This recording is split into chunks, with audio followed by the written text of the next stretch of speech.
Digital যুগে মানুষকে প্রতারণার ছক খুঁজে নিচ্ছে প্রতারকরা। বিভিন্ন কৌশল তারা অবলম্বন করছে। প্রথমত, মানুষের অজ্ঞতাকে কাজে লাগিয়ে সেই জায়গায় আঘাত করছে। দ্বিতীয়ত, মানুষের বৈজ্ঞানিক প্রযুক্তিগত দুর্বলতাকে ভীষণভাবে কাজে লাগাচ্ছে। নতুন নতুন ছক তারা খুঁজছে। যেমন প্রথমেই বলছে, আপনার বাড়ির গ্যাস কানেকশনের জন্য সাবসিডির টাকা কি আপনি পান? অনেক মানুষই জানেন না তাদের সাবসিডির টাকা ঢোকে কিনা, যদি ঢোকে সেটা কত টাকা ঢুকেছে, এই সমস্ত বিষয়গুলো তাদের অজ্ঞতার আড়ালেই থেকে যায়। এই ক্ষেত্রে সাম্প্রতিককালে নতুনভাবে ছক কষছে প্রতারকরা বলছে, আপনার সাবসিডির টাকা ঢুকেছে কি? যদি না ঢুকে থাকে তাহলে 4,550 টাকা জমে আছে, আপনি একটা নম্বর দিন, সেই নম্বরে টাকা পাঠিয়ে দেওয়া হবে। আপাতত 200 টাকা পাঠিয়ে টেস্ট করা হচ্ছে। এইবারে গ্রাহক বলছেন যে এই নম্বর আমার নয়, আমার হাজবেন্ড বা ওয়াইফের নামে রয়েছে, তার নম্বর দেখতে হবে, আপনি তার ফোন নিয়ে আসুন। এবারে সেই ভদ্রলোক বা ভদ্রমহিলা বলছেন যে ফোনের পাসওয়ার্ড তো আমি জানি না। এইবারে তারা বলছে যে আপনি তাহলে আপনার হাজবেন্ড বা ওয়াইফকে দিন। তারা ফোনের উল্টো দিক থেকে বলছে আপনার 4,500 টাকা সঞ্চিত হয়ে আছে, তার থেকে টাকা পাঠানো হবে। সেই ক্ষেত্রে গ্রাহক বলছে যে আমরা অফিসে গিয়ে যোগাযোগ করে নেব।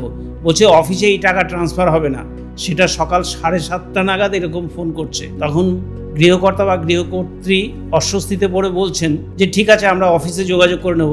সঙ্গে সঙ্গে উল্টো দিক থেকে বলা হচ্ছে আপনার কানেকশন নাম্বার সাসপেন্ডেড থাকলো, লোক পাঠিয়ে আপনার সিলিন্ডার তুলে নেওয়া হবে। আপনি কি আমাদের ফ্রড পেয়েছেন? প্রত্যাশিতভাবেই হতচকিত হয়ে গৃহকর্তা বলছেন আপনার ফোন কল কিন্তু আমার রেকর্ডিং হচ্ছে। সঙ্গে সঙ্গে তারা কেটে দিচ্ছে। পরবর্তীতে কোনো লোক আসছেও না তাদের কানেকশন নম্বর যে সাসপেন্ডেড হলো। আপনি ভাবুন, সরকারি অফিস সকাল 10টা-5টা হয়, ভোরবেলায় বা সকালবেলায় কি করে তার অ্যাকাউন্টে টাকা ঢোকানো হবে? এই ক্ষেত্রে এদের কৌশল, যদি একবার 200 টাকা পাঠিয়ে দেয় তখন বলা হবে যে আপনার 200 টাকা ঢুকলো কিনা বলুন। এইবারে আপনি হয়তো বা সরল বিশ্বাসে বলে দিলেন হ্যাঁ, বললো যে আপনি 1 বা 2 লিখে পাঠান। যেই না আপনি পাঠালেন, আপনার সমস্ত অ্যাকাউন্টের টাকা তারা হাতিয়ে নেবে এবং পরবর্তীতে আপনি যতই চেষ্টা করুন না কেন সাইবার ক্রাইম থানাতে, তারা কিন্তু এই টাকা উদ্ধার করতে পারে না, করলেও যত সামান্য, কারণ ততক্ষণে টাকা ট্রান্সফার হয়ে যায়। আপনি যতক্ষণে সাইবার ক্রাইম থানাগুলোতে যোগাযোগ করবেন সেই টাকা আর উদ্ধার হয় না। যারাও বা 100 জনের মধ্যে 2-3 হয়তো বা সাইবার ক্রাইম থানায় যোগাযোগ করে সামান্য কিছু টাকা ফিরিয়ে আনতে পেরেছেন, কিন্তু এই প্রতারকদের খপ্পরে পড়ে মানুষ দিনের পর দিন নিঃস্ব হচ্ছেন। দ্বিতীয়ত, তারা বলছে ডিজিটাল অ্যারেস্ট। তারা বলছে আপনার KYC আপডেট নেই, আপনার সিম কার্ড বন্ধ হয়ে যাবে, আপনার সমস্ত অ্যাকাউন্ট ক্লোজ হয়ে যাবে। প্রত্যাশিতভাবে এখন যেহেতু ডিজিটাল যুগ, মানুষের সিম কার্ড বা ফোনপে বা গুগল পে বা অন্যান্য যে কোনো ট্রানজ্যাকশনের ক্ষেত্রে, UPI ট্রানজ্যাকশনের ক্ষেত্রে মানুষ একটু হতচকিত হয়ে পড়েন। আপনি লিঙ্কে ক্লিক করুন, আপনি লিঙ্কে ক্লিক করলেই দেখবেন আপনার ব্যাংকের একটা ভুয়ো ছবি সামনে ভেসে উঠছে। আপনি প্রত্যাশিতভাবেই প্রসিড করবেন ওদের কথা মতন। ওরা এনিডেস্ক বা টিম ভিউয়ারের মাধ্যমে সমস্ত কিছু দেখে নিচ্ছে। পরবর্তীতে আপনি কত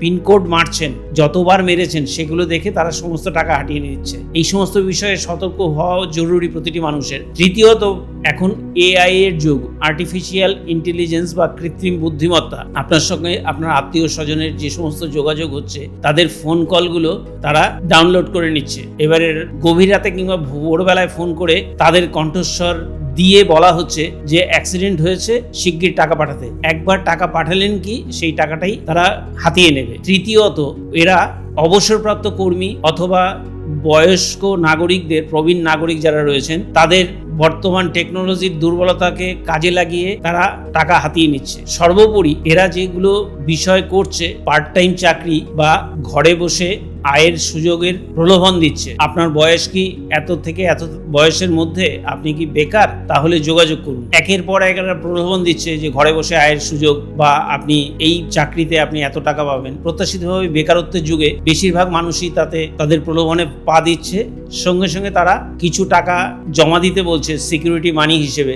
যদি কেউ পাঠিয়ে দিল, সেই ক্ষেত্রে তার টাকা চোট হয়ে যাচ্ছে। আবার দেখা যাচ্ছে বাড়িতে মোবাইল ফোনের টাওয়ার বসানো হবে, তার বিনিময়ে আপনাকে কিছু পয়সা দিতে হবে, অর্থাৎ অগ্রিম না দিলে তারা মোবাইল ফোনের টাওয়ার দেবে না এবং 20-25 হাজার টাকা মোবাইল ফোনের টাওয়ারের ভাড়া দেবে। আপনি স্বভাবতই ভাবছেন যদি 20,000 টাকা করে দেয়, 2,40,000 টাকা। সেই ক্ষেত্রে আপনি এককালীন 1 লক্ষ বা 50,000 টাকা আপনি যদি একবার দিয়ে ফেলেছেন, সেই টাকা গোটাটাই তারা হাতিয়ে নিচ্ছে। পরবর্তীতে সেই নম্বরই ব্লক হয়ে যাচ্ছে। তো এই সমস্ত ক্ষেত্রে মানুষের সচেতনতা অবলম্বন করা জরুরি। প্রত্যাশিতভাবেই প্রশ্ন, এসব থেকে বাঁচার উপায় কি? মনে রাখবেন, কোনো মানুষের কাছে UPI বা কোনো ওটিপি মানে ওয়ান টাইম পাসওয়ার্ড শেয়ার করার ক্ষেত্রে সতর্কতা অবলম্বন করুন। সস্তায় জিনিস কেনা থেকে বিরত থাকুন। বিভিন্ন প্রলোভন দেয়া সম্পত্তি কেনার ক্ষেত্রে অথবা চাকরির ক্ষেত্রে কিংবা ব্যাংক অ্যাকাউন্ট বন্ধ হয়ে যাওয়ার ক্ষেত্রে বা আপনার গ্যাস কানেকশন বিচ্ছিন্ন হবে, এই সমস্ত ঘটনার কথা যদি প্রতারকরা বলে থাকে বা তারা জোর করেই বলছে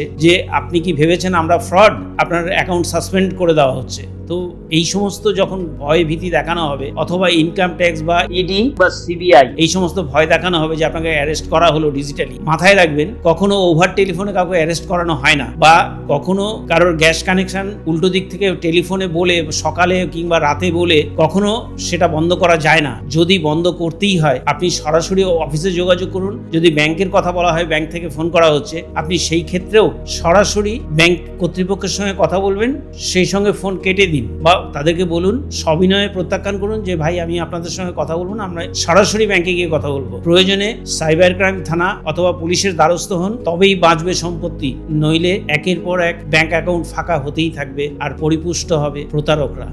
নমস্কার।